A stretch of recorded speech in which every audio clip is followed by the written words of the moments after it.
All right, welcome back, mathematicians. Today we're going to be looking at finding the area of composite figures. You are probably more familiar with composite figures than you think you are, in the fact that composite figures are just two or more basic figures combined to make something new, so some sort of new shape.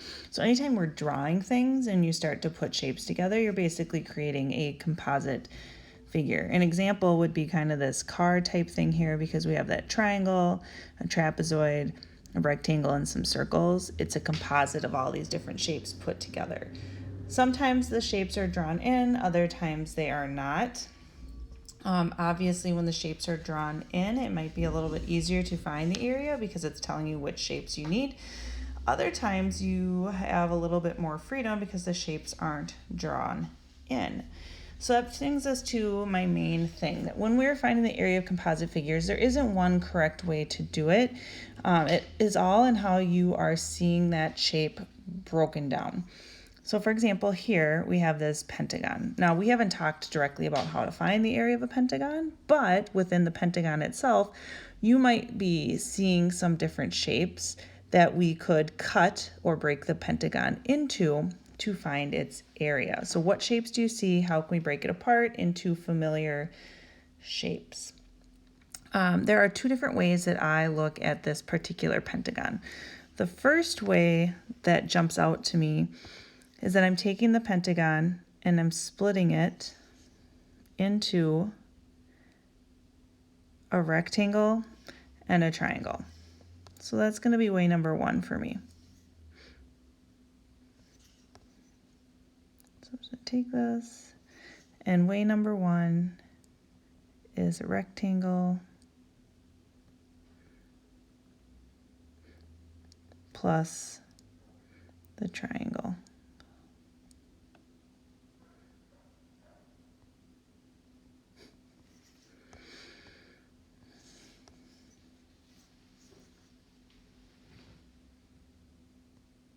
All right, so I'm going to start with my rectangle first. So when I come back here, I know the area of a rectangle is base times height, or length times width. One thing we have to be careful of here is that a lot of times we look for our base along the bottom, so we see that's 24. Now the 24 is not the measurement of just the rectangle, it's the measurement for this whole figure. So we're actually not going to use 24. We're going to focus on the height, or the 12, and then what we're actually going to use for the base is the 16. So our area is going to be 12 times 16, which equals 192 centimeters squared. And then I have to find the area of my triangle. So remember, area of a triangle is going to be base times height divided by 2. So the base is going to be the bottom of my triangle. So here, it's actually going to be that 12. And then my height, from first glance, might look like it's the 10 because that's our other measurement on our triangle. But remember, a triangle's height has to be measured perpendicular or at a 90-degree angle to the base. So we actually have to look for that height right here.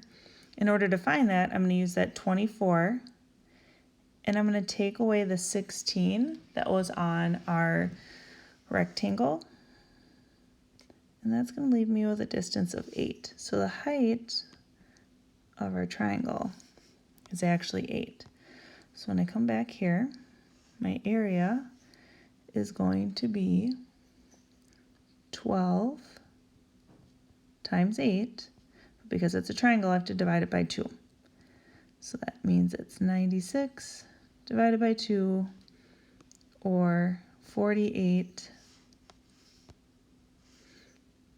centimeters squared. And now, because I really put those two shapes together, to find my total area, I'm just going to take the area of my rectangle which was 192, plus the area of my triangle, which was 48. And that's going to give me a total area of 240 centimeters squared. So, like I said, that's one way that you can look at this shape. It is not the only way that you can look at the shape. The other way that I see this pentagon broken into different parts is actually two trapezoids. So when I look at it from two trapezoids,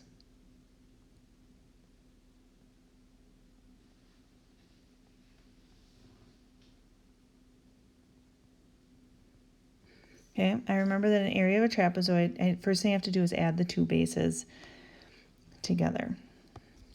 So when I come back here, one of my bases is going to be 16. Now the nice thing about these two trapezoids is they're actually identical, because that line in the middle goes through the entire shape, right down the middle. So my one base is going to be 16, and then my other base is going to be this entire length, so it's going to be 24. So first thing I'm going to do, I'm going to do my area is equal to 16 plus 24. And then my next step is that I have to take it times the height of my trapezoid. So here, my height is not actually the 12, because remember we split it into two trapezoids. So I'm going to take that 12 and split it into two. So one height is 6, one height is 6. So the height of each individual trapezoid is actually 6. And then because it's a trapezoid, I'm going to divide by 2. So when I do this, 16 plus 24 is going to give me 40. I'm going to multiply that by 6, divide by 2. So this becomes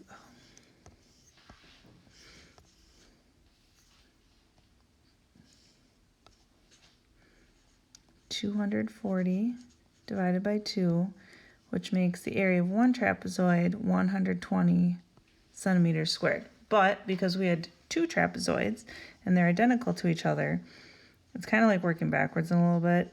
Then I'm going to take that 120 times 2, and I end up back with the 240 centimeters squared as my total area. So two different ways to find the area. Both the answers are the same. All right, so what I would like you to do now is I want you to look at this next composite shape, and I want you to think about, what do we see? And what do you think we would do in order to find the area of just the shaded region? Now this one I don't see in as many different ways. I basically see one large triangle with a square taken out of it.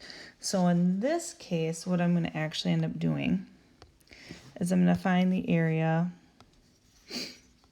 of my triangle,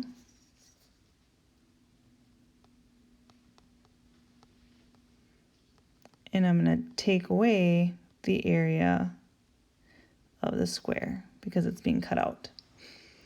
So when I find the area of my triangle, it's going to be base. So here I actually have to put some pieces together because part of it is 6, 6, and then 2. So the total length of the base of the triangle is going to be 14 centimeters.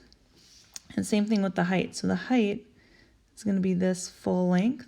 So I have to actually add those together. So the height of my triangle is 5. So when I find the area of my triangle, I'm going to do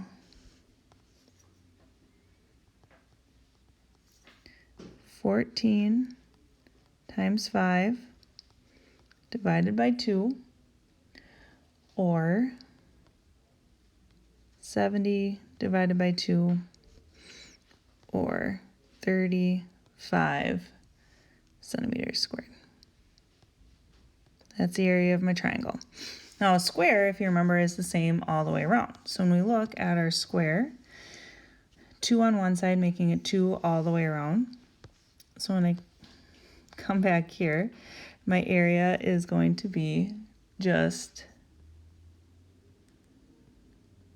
2 times 2, or 2 squared.